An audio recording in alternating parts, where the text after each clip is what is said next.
ഉണ്ണിച്ചേട്ടൻ എന്നോട് ക്ഷമിക്കൂ. നീ ഈ കുടുംബത്തിന്റെ മാനം കെടുത്തി. നീ ഗർഭിണിയാണ്.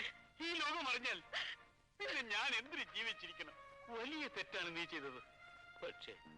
പക്ഷെ നിന്നെ മാത്രം പഴി പറഞ്ഞിട്ടും കാര്യമില്ല.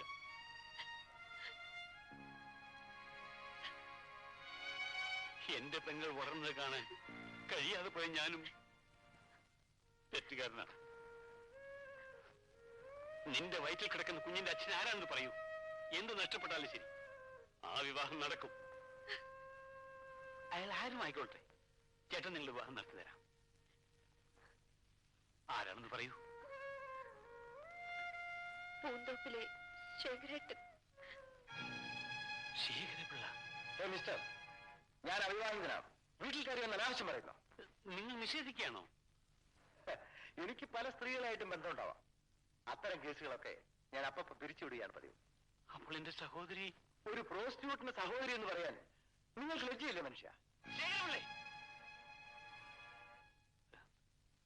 ശേഖരപിള്ളേ, അവൾ ഗർഭിണിയായത് നിങ്ങൾ മൂലമാണ്. ഞാൻ നിങ്ങളുടെ കാല് പിടിച്ച് യാചിക്കുകയാണ്. ഞങ്ങളുടെ മാനം രക്ഷിക്കണം.